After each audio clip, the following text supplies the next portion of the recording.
Hey. So, imagine that you work out. I know, hard to believe for you, but bear with me. You've been going to the gym for a year now, and you've put on a little bit of muscle, but it's not as much as you think you should have. And you finally decide, I'm gonna hire a personal trainer. So you hire the guy, he seems friendly and knowledgeable, and you guys agree on a day to meet. And on that day, before you start anything, he sits you down and asks you, okay, how much progress have you made? And you tell him, okay, so I started out at 130 pounds, and over the course of a year, I've gotten up to 140, and I just feel like he cuts you off and he says, 130 to 140 in a year? Only 10 pounds of muscle? You go, yeah, I feel like I haven't. He cuts you off again. He says, no. This is definitely nowhere near the amount you should be gaining. I'm going to give you a testosterone injection, and that will fix your problems entirely. He shows you a list of many people he's worked with, and none of them were achieving the goals that they wanted. And after this testosterone injection, they all look significantly better and put on much more muscle than they had before. And he talks about all the upsides of this and some of the potential downsides and side effects. And at the end of it, you're feeling pretty confident that this testosterone injection is right for you. He says that the reason you haven't been making a lot of progress is because you lack testosterone. And that could make sense because you haven't been making the progress you've wanted and you feel like you're putting in good work. And if you had low testosterone, then that would explain it. The problem is he doesn't actually know anything about your workout plan. He doesn't know how many times you go to the gym a week. He doesn't know what your diet looks like. He doesn't know what your rest and recovery looks like. He doesn't know how hard you're pushing yourself in the gym. He doesn't even know what workouts you do, what weight you do them at, what your failure range is, and numerous other things that he has absolutely no idea because he hasn't asked you any of the necessary questions to properly diagnose what the problem is. His reasoning is that the people who aren't making the progress that they should must have low testosterone because after the injection, that completely solved their issue. And this comes off as very naive, since yes, they might have had low testosterone, but you didn't actually check to make sure that low testosterone was the problem. You're just diagnosing that after the fact, after they've already been given a testosterone injection, which is basically going to increase the muscle mass of anyone who takes it, and it's going to have side effects, and it's going to be costly, and you can't really ever get off of it. And if this is starting to sound familiar, it's because it's very similar to how we've handled antidepressants for decades now. It would appear to me that we don't really have the evidence to support the idea that depression is caused by a chemical imbalance in the brain. And the only real reason that we think otherwise is because we give people antidepressants and then their depression seems to get better. Because at least in the example of SSRIs, or selective serotonin reuptake inhibitors, which is pretty much the most common form of antidepressants, as the name suggests, it inhibits the ability for your brain to take back in serotonin, so it results in there being more of it in your brain. But even if we're talking about things that aren't SSRIs, they still obviously have an impact on the chemicals in your brain. So the analogy works for all of them. And it doesn't really seem that it would follow that because they have more serotonin in their brain, the problem was that they had low serotonin. So it seems pretty unreasonable to diagnose the problem as being a chemical imbalance when you didn't actually know anything about, in this case, their daily habits, their relationships, their diet. Anything that could possibly be contributing to feeling depressed, you don't actually know anything about it. The same way this personal trainer didn't know anything about your workout plan. He just gave you a supplement that could be potentially damaging, having many side effects, might not even work for everyone. You might need to change supplements without actually first addressing the potentially much more effective, definitely more healthy, and more direct cause that could be your workout plan, or in depression's case, your life, your habits. And this is especially concerning when you realize the fact that no one ever tested the chemicals in your brain to figure out if something was wrong. The same way that in our workout example, the personal trainer never actually gave you a test to see how much testosterone you had. Now, of course, it's a given that no personal trainer would ever do this, and it's just being used as an example of a leap in logic that would seem absurd if demonstrated in another field. And even if we do actually assume or even test and conclude that your serotonin is lower than it should be, it still wouldn't be clear that it's not being influenced from your life, as you could absolutely imagine a world in which your lifestyle is affecting your serotonin levels or causing any kind of chemical imbalance.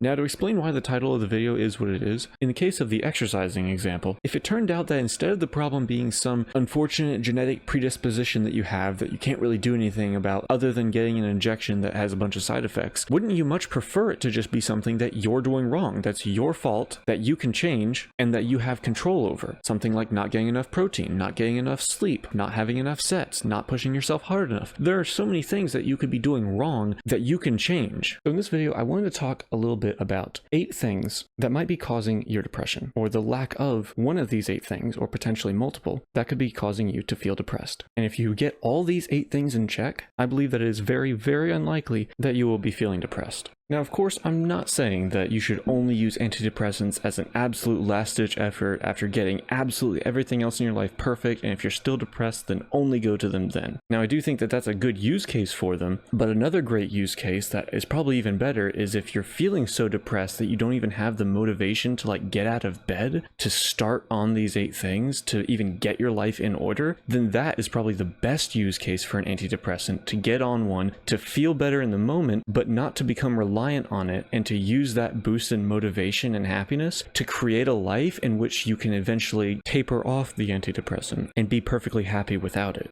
Now, real quickly, I gotta tell you, my name's Joel. That'll be relevant in about 2.5 seconds. There's a good chance that you might be thinking to yourself, okay, Joel, what if you're just wrong about everything? What if depression is totally not caused by anything to do with your life and is purely genetic and entirely based on the chemicals in your brain, and the only real way to get through it is with antidepressants? To that, I would say it's very good that you're skeptical, considering that I have absolutely no medical background and no qualification to be talking about anything I'm saying in this video, and everything expressed in this video is purely my opinion and interpretation of existing studies and advice I would give someone based on the conversations I've had with the people I've talked to, from my own experience and what I've seen other people talk about. Fortunately, some of those people have actually been medically trained professionals, and I'm echoing a lot of sentiments from YouTube channels like Healthy Gamer, which is a wonderful community. Go check them out if you want to learn more. A lot of good advice over there that comes from an actually medically trained professional. But to answer the original question of, Joel, what if you're just wrong about everything? Then is that really that bad? If you actually go through this whole list of 8 things, you get all of them in check, your life is really great, objectively most people would want to be you, but you still feel depressed? Wouldn't that be a pretty good situation to be in? Even if by then you do discover that the problem was in your brain and not in your life, I'd much rather do that than to go on an antidepressant that I didn't actually need when the problem was actually just in my lifestyle. Again, this is all assuming that you actually do have the motivation to get out of bed and go make these changes. Like I said before, I probably think the best use case for antidepressants is if you don't have that initial momentum to get going, to go on an antidepressant temporarily and not treating it as a solution, but treating it as a way to get the ball rolling to eventually taper off. Of course, under the guidance of a medical professional, please don't start tapering off or not taking meds that you've been prescribed just because some guy on YouTube who has no medical background told you to. That's a terrible idea. Talk to your doctor first if you're already on antidepressants and you would like to try getting off of them. And of course, if you do end up tapering off and you feel it actually was necessary and the problem was a chemical imbalance in your brain, then of course, yeah, go back on it if you feel that's necessary. But I think it's important to first diagnose that that absolutely is the problem. And the way to do that would be to first rule out all other possibilities.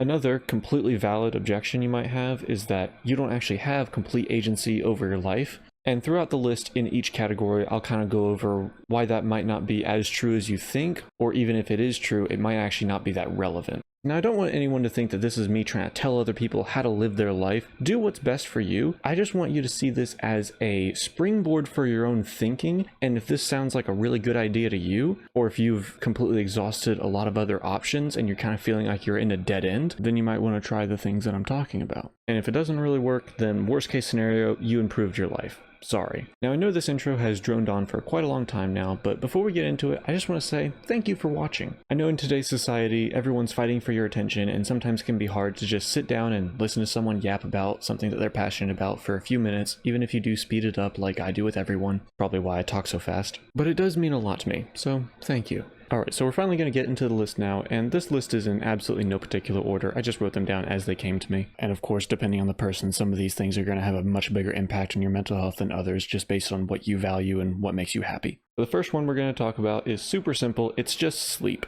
You've heard it before and you're going to hear it again from me. If you're not getting enough sleep, then that is going to make your life a whole lot harder. This is probably the absolute best one to follow for the laziest person because it is so easy to do and it makes such an impact for such little change. Now, I say easy to do, but of course there are still going to be challenges, and it's more so just easy because of how simple it is. Not too many people are going around wondering, how do I get more sleep? It's just a matter of going to bed earlier, and you have to stay disciplined. But I think this is a great baseline to just have a little bit of discipline to just go the hell to bed at a consistent time every night. That will also really, really help your sleep, is just going to bed at the same time, not screwing around with different times. Just set an alarm, go to sleep, same time every night, stay on a consistent schedule, and that will be a good baseline to build your other good habits on in the future. I would recommend at least 7 to 8 hours. Don't fuck around with this like 5 to 6 hour grind set. No, get enough sleep and you will be much better off. If you go over 8 hours, that's also fine, but don't go over 9 hours, because oversleeping also has its downsides. So keep it between the 7 and 9 hour range and you're golden. I'm not going to sit here and go through all the benefits of sleep. You know how important sleep is. I can make a whole video talking about how to optimize your sleep, ways to fall asleep faster. If you struggle with sleep, then go find some videos dedicated to that. But for this one, I'm just here to tell you what you're supposed to do. I'm not trying to give a whole tutorial on each step. Otherwise, this video would be multiple hours long. I can assure you that I will make dedicated videos on a lot of these topics in the future, but that's beyond the scope of this video. So moving on, number 2 is diet. This one is super hit or miss because some people have pretty much no control over their diet. If you still live with your parents, it's really hard to control your diet. You're pretty much at the mercy of what they buy. But just because you don't have complete control doesn't mean you don't have the choice to choose something that's a little bit better than another thing. Even if neither option is perfect, you can use your better judgment to decide what is going to be better for you. And of course, this also includes things like overeating or undereating, getting the right amount of food, and having a good balance of healthy fats, protein, carbs, vegetables, fruits, not too much sugar, drinking a lot of water. One of the absolute best simple things you can do to massively improve your diet is just cutting out a bunch of sugary drinks. No soda. Energy drinks are another huge one. Like, people, especially in America, drink so much soda. If you just cut out that can make such a huge difference. You'll probably be very surprised just how big of an impact it can have. These type of things are really going to help you have the energy, have the mental focus to really pursue what you want to do. Honestly, if you just have these 2 things, you're probably already doing better than most people, because there are very few people I know that actually get a solid amount of sleep and have a really solid diet. And if you have the first 3 things that I'm about to talk about, you're absolutely killing it already. And the third thing is physical activity. This is your working out, your cardio, your weight training, and this is not at all optional. This isn't a matter of if you want to get big, you should do this. No, everyone should be doing this. Obviously, your individual routine is going to be personalized for your individual goals, but everyone should be doing some kind of physical activity. Even if it's just a mile walk every day, it's going to be way better than just sitting around being a sloth. Personally, I would highly recommend mostly a lot of intense weight training, because that also has many other health benefits that I'll probably get into in another video. But just suffice to say, having a good amount of physical activity in your life is going to do numbers for your mental health. You really don't know how much it changes until you start, and I promise you'll never want to go back. I can notice it immediately just after a couple days of not going to the gym. If I'm like sick or something, my mental state is just so much worse. I'm just feeling so down, and as soon as I go to the gym, a lot of time after I go to the gym and then get a good night's sleep, wake up, man, you just feel so much better about everything. Everything feels so much more doable and positive. The world just seems brighter after you get a good workout, have a good meal, and get a good night's sleep. Truly, these 3 things are so important. Now, like I alluded to earlier, this one is going to have some objections, such as people saying, oh Joel, I can't work out because of XYZ. I can't work out because there's no gym nearby, or if there is, I can't afford it, or I can't afford workout equipment, or I don't own a treadmill, or I can't afford one. And at least as far as the treadmill goes, bro, have you heard of this thing called outside? Go there. You can run forever for free, and it will just automatically fulfill another topic I'm going to talk about later on this list. And trust me, I get it. For the longest time, I didn't have a gym membership. There was no gym even nearby, nor did I have the money if there was one. I couldn't afford any equipment. I had a few free weights, like a 10 pound and a 20 pound, and that was literally it. I didn't even have a pull-up bar, but I did what I could. There are a ton of exercises that you can do with absolutely zero equipment on flat ground. Now, maybe your objection isn't to the equipment, but it's to the time. Like, Joel, I don't have enough time to work out. I have a job and I'm now trying to work on my diet, and you told me I need to sleep. Stop. Just 30 minutes a day. I know you can spare 30 minutes a day. I'm sure you doom scroll for longer than that on your phone, and you'd be surprised just how much you can get done in 30 minutes if you don't take a long amount of rest between sets. And if you do supersets, which if you don't know is basically just you work out one muscle, and then while you're resting that muscle, you work out another one, and then once that one's recovered to do another set, you then go and work out the first one again. If you do supersets with low rest times, you can get a hell of a good workout in 30 minutes. And I can almost guarantee you have more than 30 minutes 3 times a week to work out. Like, be real with yourself. Come on now. Do you really not have 30 minutes 3 times a week to better your life? If you're really serious about progressing your life forward, you're gonna have to be honest with yourself. Now, I'm not saying you have to be an absolute gym rat and become a bodybuilder or anything like that, but having regular physical activity and being at a healthy weight plays so much bigger of a role in your mental health than you would ever imagine. And it has some other minor side effects, some cringe, like living longer and being more physically attractive. Now, speaking of physical attractiveness, that gives us a nice segue into our next topic, which is going to be relationships.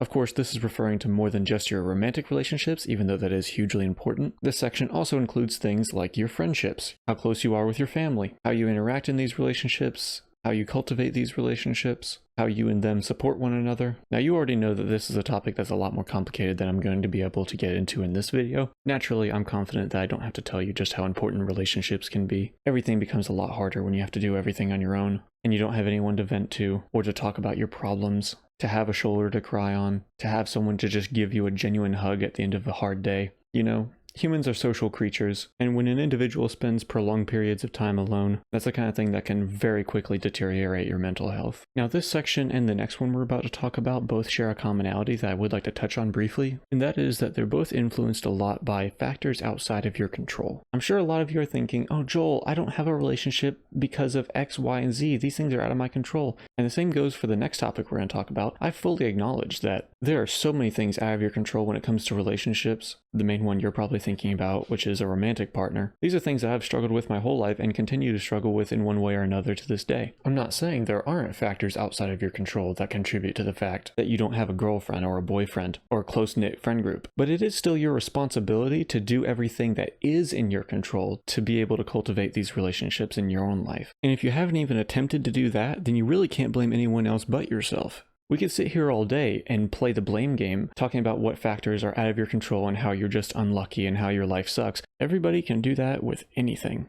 Some people are just going to have more or less luck than others. But the point of this video isn't just to sit here and harp on how unlucky and unfortunate you are and to wallow in self-pity. No, the point of this video is to give you a list of things for you to work towards so you can get off your ass and go and make the changes that you actually can make. And if it's not enough, well, you did your best. And that's all you ever can do. But I promise the best you can do is more than nothing, and if you're not doing anything and you're just blaming other people and events that are totally outside of your control, you're not going to make any progress at all. And unfortunately, other people are going to look at you and be able to see that you're not even trying, and whether or not you like it, you're going to be judged for it. And more importantly, you're going to judge yourself. And a negative self-image is kind of the opposite of what we're trying to achieve here. Anyway, whoa, when I'm in a yapping competition and my opponent is me for the last 1 minute and 36 seconds. So the next section here I just put down financial security and then in parentheses, job that doesn't make you want to kill yourself. And I think that pretty much sums up this section perfectly. Like, as I said earlier, this is definitely one of the things that you might have the least control over, but I do still want you to acknowledge and focus on the factors that you do have control over. But just having that level of income in your life that covers all your expenses and you're perfectly safe and you're not always worrying about it. Obviously, you don't need to be told that that's a very nice thing to have. But I think equally as important is just generally having a job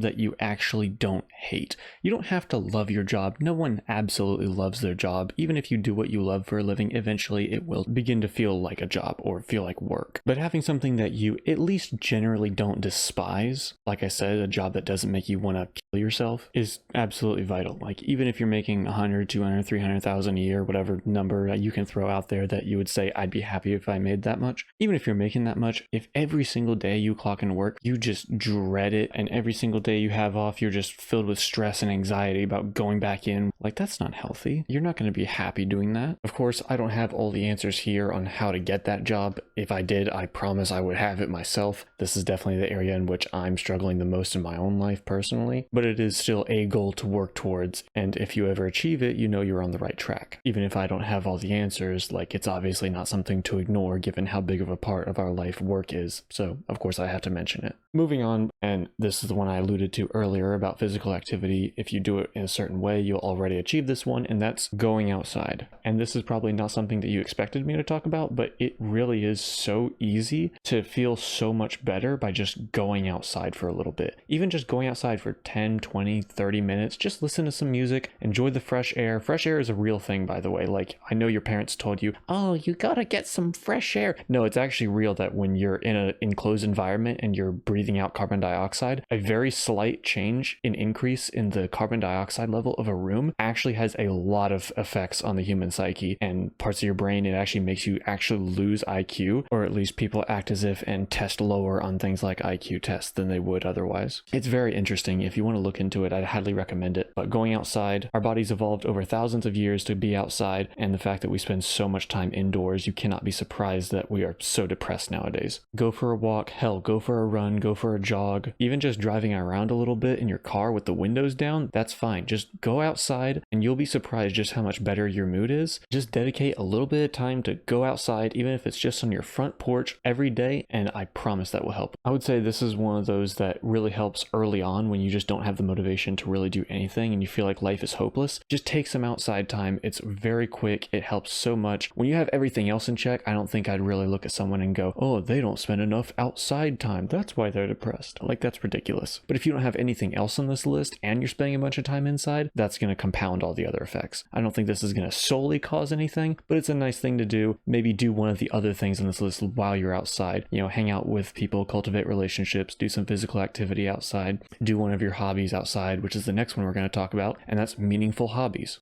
I've met a lot of people in my life, and you would not believe how often they talk about themselves, and I'm like, okay, but what do you actually do? And they're like, oh, I watch Netflix in my free time. I'm like, but that's not a hobby. That's just consumerism. That's not something that you do. That's something that someone else does that you consume. What do you actually do? And they're like, oh, I hang out with my friends. And I'm like, that's almost there, but not really. You're not really doing anything. What do you do when you're there? We just chat and talk about our week and joke around a little bit. And like, this isn't anything. This is just joking for the sake of joking, talking about your week, but you didn't actually do anything meaningful. Maybe you had some like random social interaction, but that's not a hobby or anything. That's just telling them about their week. When you just spend your life going to work, sleep, taking care of yourself, hanging out with friends, and talking about the content that you consume, there's actually nothing there. Like, at no point were you ever doing something for the love of doing it. But most of the time when people just sit and consume content, I'm sure you can relate, you're not really doing it a lot of the time because you love the content. No, you're just doing it to pass time because you have some free time and you don't really know what else to do. And by not know what else to do, I mean you usually know what you're supposed to be doing, but you're just procrastinating it until you get too long in the day, and at that point you're like, oh, I'll just do it tomorrow. Trust me, I know, because I do it all the time. There's a reason this video has taken me so long to make. And this is what I mean by meaningful hobbies. Just because you have a hobby of watching Netflix, that is the definition of completely meaningless, especially when you spend half the time on your phone. Hell, half the time is probably an exaggeration. You probably just get on your phone and then turn on Netflix in the background. So many Netflix shows are actually designed for that nowadays. It's very quite sad. But develop some meaningful hobbies that give you fulfilling long-term goals to work towards in those hobbies. Oops, spoiler, that's the 8th one on this list, and that's fulfilling long-term goals / personal achievement. Things that you can work towards in the long term, and ironically, this list actually gives you something to work towards. So by even just starting this list, you're actually already starting on number 8. But of course, ideally, when you get all these other things in check, you might feel kind of stagnant and like, well, now what? Meaningful hobbies and fulfilling long-term goals kind of play into each other in a way. But of course, your long-term goals don't have to be related to your hobbies, but it is important that you do have hobbies that you do genuinely enjoy, and they don't always have to be productive, but they do have to at least be meaningful for you. And it does help when it's something that is maybe a skill that you can hone over time. And these other fulfilling long-term goals and personal achievement can be things like getting married, having kids, owning a house, having a strict schedule that you actually adhere to and you feel like a functioning adult that deserves to be in this world, having a good relationship with all the drugs that we all use. Yes, coffee is still a drug. A lot of people use alcohol too much. Maybe vaping is something that you want to quit. These can be your long-term goals, things that you want to achieve years down the road. But as long as you have something that you're working towards, you won't feel stuck in life. And don't underestimate yourself either. Even if you feel like one of these long-term goals is completely out of reach, at least give it your best shot. And like I've said before, if you fail, well, damn it, you f***ing tried. And you can at least die happy knowing that you did your damn best. Wouldn't you rather that than to wonder what could have been? And that's what I would really love for the moral of this video to be, is that you should at least give it your all. Give it your best, put in the hours, go through the suffering, and try your damnedest to make a life that you absolutely love and something that you can look at and point to and say, that right there, I f***ing did that and I'm proud. And if you fail, well, then you did your best. You can never do more than your best because that's the definition of your best. But I promise, if you analyze your life, almost certainly there are things that you could be doing better. And you know this. If you're honest with yourself, you know that you could be doing better. I know I could be doing better. Everyone knows that we could be doing more. We could be more productive. We could be healthier. We could take more time to do things that we know we should be doing. But we take so much of this life, this wonderful, beautiful life that we have, and we waste it. We waste it away doing shit that we don't even care about. You don't care about the 600th Instagram reel that you swipe through today. You don't care. I promise you don't. How do I know that you don't care? What were the last 10 Instagram reels you saw? What were the last 10 TikToks that you watched? You have no idea. You forgot them immediately. They were just a short dopamine boost to fill the time. A wonderful quote that I believe is very relevant on this topic is a quote by Seneca. It is not that we have a short time to live, but that we waste a lot of it.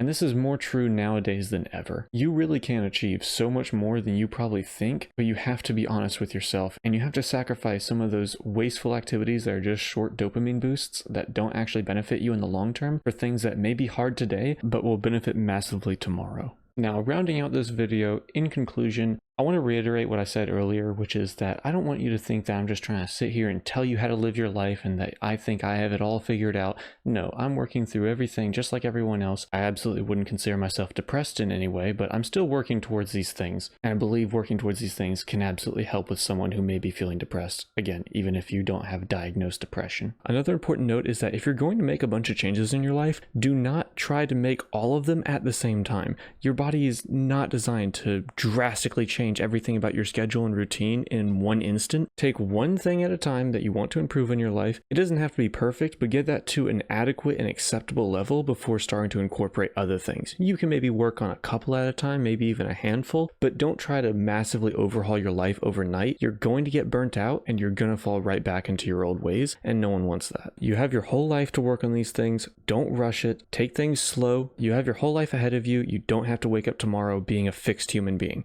And if you think there's something that'll make you absolutely love life that isn't on this list, by all means, go and pursue that thing. Put that under just fulfilling long-term goals and say you were doing number 8 and pretend that I didn't totally miss it and that I'm actually perfect and everything was encapsulated on this list. Anyway, finally, thank you for listening. Sorry if this video seemed a little incoherent at times. It was totally unscripted. I just have some talking points and it's not even a page long. I basically just wrote down the 8 things and then just talked out my ass and edited out all the ums, hms, waits, pauses, misspeaks, redos, and all that good stuff. But it was unscripted and quite rambly at times, and I'm sure there were certain things I probably could have worded better, but I hope the overall message of this video has been conveyed properly. Once again, from the bottom of my heart, thank you for listening. I hope this either helped you or you might know someone who it might help, and if neither of those are the case, I hope it was at least somewhat entertaining and educational, and hopefully a springboard for your own thinking of things you might want to look into for either changing your life or just to educate yourself to be a more well-prepared human. If you liked the video, then like the video. If you dislike the video, then dislike the video. And if you have any comments or constructive criticism, feel free to leave it down below. I'm more than happy to engage with any new or differing ideas. And if you like this style of sit down talk content, then feel free to subscribe. It's free. You can always unsubscribe. And I plan on making a whole lot more in the future. That is, if I can actually stop procrastinating and get around to doing the things that I want to do. I'm struggling to. And make sure to take anything I said with a grain of salt because, as you probably noticed, I'm not a YouTuber.